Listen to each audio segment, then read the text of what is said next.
Next up is grouping. We're going to be factoring by grouping, or factor by grouping.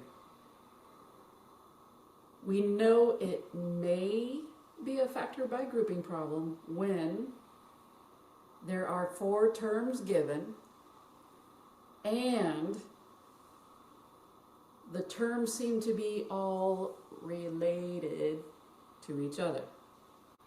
Let's look at this example. What do I mean by related? Notice that there are 4 terms. Again, by definition, terms are separated by plus or minus signs. 1 term, 2 term, 3 terms, 4 terms. So the plus and minus signs separate the terms. This is considered one complete unit, one complete term, ditto, ditto, ditto. All right, as far as being related, what does that mean? Well, here's what's really cool about a grouping problem and how you know it's a grouping problem. This term and this term have a 5 in common. This term and this term have an M in common. The 20 and the 4n have a 4 in common. And the third term and the last term have an N in common. Notice that they all have lines connected to them. This is cool. This is what I mean by all related. None of the terms are left out. I have lines going to every single term. This is a grouping problem. So what I'm going to do is take our problem and I'm going to space it out a little bit. Now, when you do a grouping problem, you're going to separate it into 2 groups. So this is like double dating. You got one couple and another couple getting together, and you're just on a date because everybody knows each other. Couple 1 and couple 2. I call it step 1, but really there is no steps to these. But what I'm going to do to help us out is I'm going to spread them out a little bit to rest our eyes. Because sometimes having them so close together, it gets a little obnoxious and it kind of makes us go a little crazy. So for the time being, I'm only going to concentrate on this one. I usually concentrate on the first one and then I'll concentrate on the second one. Can you do both of them at the same time? Yes, but let me go through one at a time anyway. What I'm going to do is break down the 5m and the 20. 5m is nothing more than 5 times m, and 20 is 4 times 5. And I notice that they have a GCF in common. They both have a 5. So if I factor that out, I am left with the ones I did not underline, and those go in parentheses. That is m plus 4. Now notice that I starred this.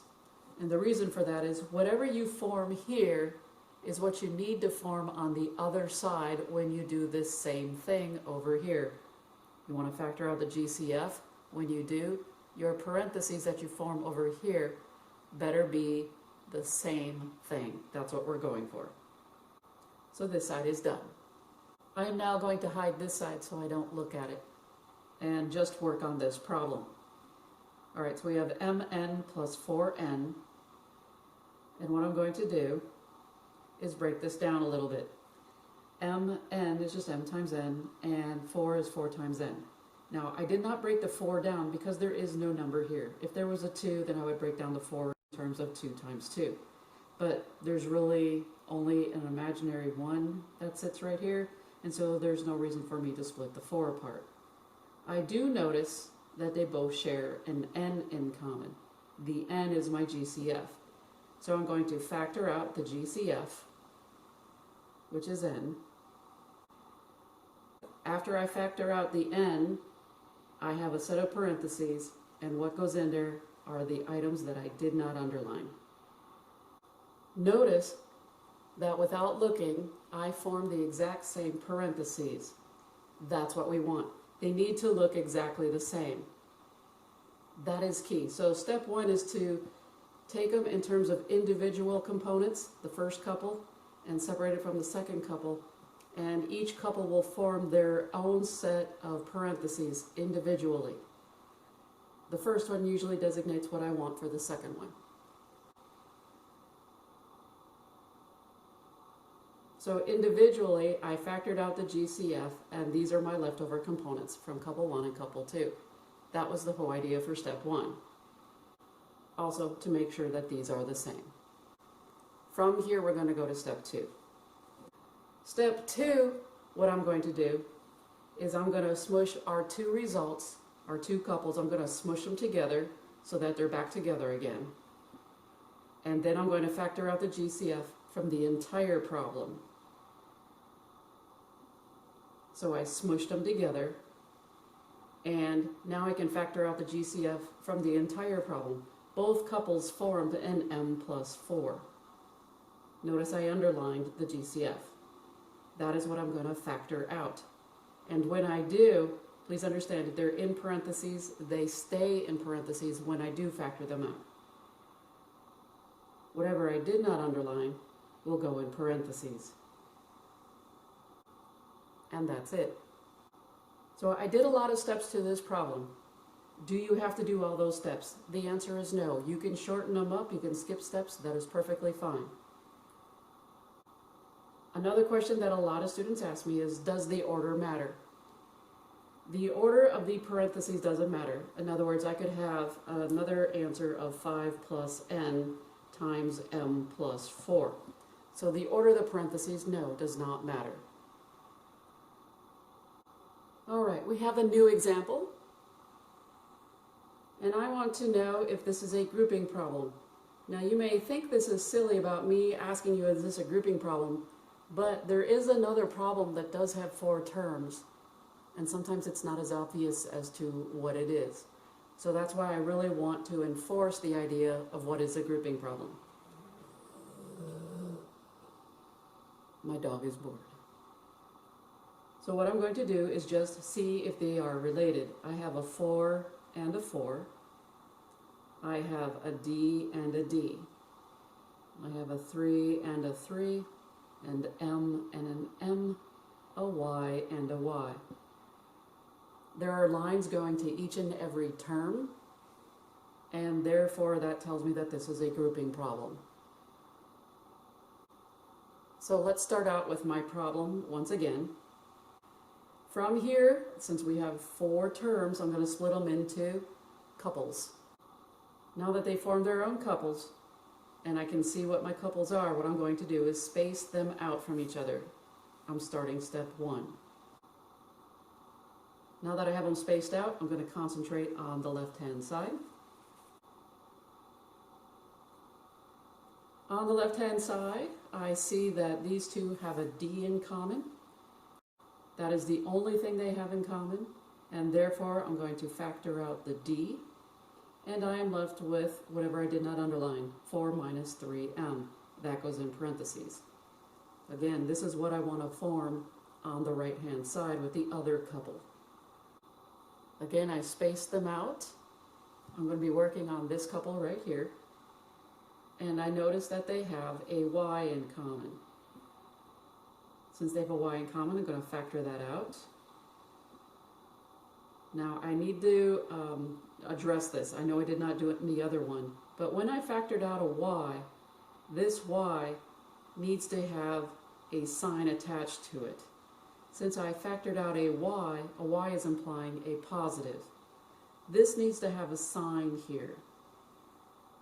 So I did skip it in the first example, but now I'm going to enforce it here. If you factor out a Y, it is understood that this is a positive Y.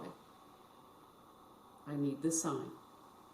What I'm left with is 4 minus 3m. Here's my parentheses. And it turns out both parentheses match. That is awesome. So we can go on to step 2 and smush these together. I smushed them back together now that I simplified both couples. And from here, step 2 is not only smush them together, but now factor out the GCF from this entire problem. Since they both share a 4 minus 3m in common, that's what I'm going to factor out. Understanding that we have to leave them in parentheses. Whatever I did not underline goes in its own set of parentheses. This is the final answer. Again, You can just swap these parentheses around. It's still the same thing. New example. 6xy minus 9xt minus 10y plus 15t.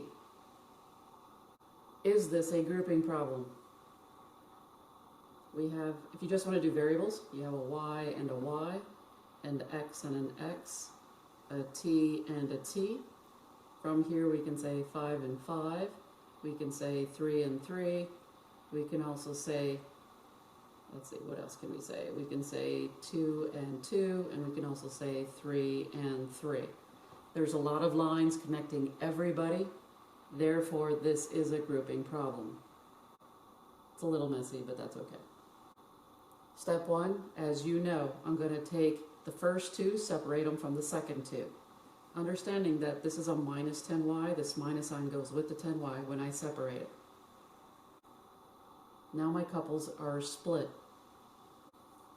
Concentrating on the first couple, I'm going to break 6 down in terms of 3 times 2 times x times y. I'm going to break the 9 down in terms of 3 times x times t. For those of you who visually see that they both have 3 in common, you can skip a couple steps, that's fine. And what I notice is that they both share a 3 and an x in common. So I'm going to factor those out. Now, if they are multiplying here, when I factor them out, they will be multiplying on the outside. So it's 3 times x. Again, this is 3 times 2 times x, so they should be multiplying together since they were multiplying here. Taking out the 3x, we end up with 2y minus 3t. This is what we are looking for on this side. Looking at the second couple, I'm going to break this down. Now this is a negative 10y, so what I'm going to do here is if I'm going to have a negative in here, I'm going to force a negative 1 in here by splitting apart the plus sign. So what I have is negative 1 times, now 10 is 2 times 5, got the y, so times y.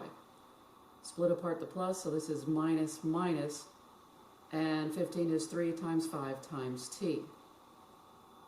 So far, so good. From here, if you want, you can put parentheses around the negative 1, that is fine. Times 2 times 5 times y. Minus, this negative 3 now becomes a minus 1 times 3. So there is a negative 1 here times that 3, it's just a negative 3. So I'm going to put parentheses around it, call that negative 1 times 3. You can put parentheses around the 3, or you don't have to, like I did with the 5. It's up to you. You could put parentheses around the 5 and the t as well. Those parentheses are optional, they are not needed. From here, I notice I do have a GCF, not only of a negative 1, but also a 5. I'm going to factor out the negative 1 times the 5. And what I'm left with is whatever I did not underline, so 2y minus 3t. If you want, you can go one step further, because negative 1 times 5 just means negative 5, and that's perfectly fine. Step 2, it's mushing the two couples together now. 3x times the quantity 2y minus 3t. Minus 5 times the quantity 2y minus 3t. Notice I underlined the GCF that they have in common. Whatever I did not underline will go in its own set of parentheses. You have 2 sets of parentheses. That is great. Does the order matter again? No, you could have 2y minus 3t behind the 3x minus 5. That is fine. So if you want to write it as 3x minus 5 times 2y minus 3t, that is fine. If your book has it rearranged, that is perfectly fine. Just make sure the signs are the same when you're doing it. If they aren't, just let me know and I can help you out. All right, we have a new problem, something that looks like your homework. What happens when those two middle terms are the same? Well, I know it's really, gee, we really want to just add or subtract those two together. I mean, that is just so satisfying. Going, woo, we did something. But don't do that. Sometimes what will happen is the directions will say factor by grouping, or it'll just say factor. You can't see that? There you go. Either way, if it says factor or factor by grouping, that is the easiest way to go with these types of problems. And that's what we're going to do on this problem. So step one, I'm going to separate them into their own separate couples. I'm going to do a side-by-side on this for some people who like to do them both at the same time, which is perfectly legit. First couple, separated by the second couple. Again, I'm just separating them so that it's easier on your eyes to concentrate. I split apart the b squared, so this is b times b minus 5b. Over here, I got 3 times b minus the 3 times 5. I can't see my dot. There we go. I do notice that this side has a b in common, and I do notice that this side has a 3 in common. On this side, I'm going to factor out the b, and on this side, I'm going to factor out the 3. When I factor out the b, I got b minus 5, and over here, when I factor out the 3, I got b minus 5. It's always good to look at these to make sure they are the same. They need to be exactly the same. If one of them is b minus 5 and the other one is 5 minus b, you got to do more to it. They have to be exactly the same. That is not exactly the same. Since they are the same, I'm going to smush them together and start step 2. Now that they are smushed together, I notice that they have a GCF of b minus 5. Because of that, that is the GCF for the entire problem, so I'm going to factor that out. I have b minus 5 times b plus 3. This is great. That is your final answer. You could also have this answer as well. Again, playing the shell game with the parentheses, just moving them around, that's perfectly fine. They are the same thing. It does not matter the order. What does matter is that the signs are the same. B plus 3, b plus 3, b minus 5, b minus 5. Good to go.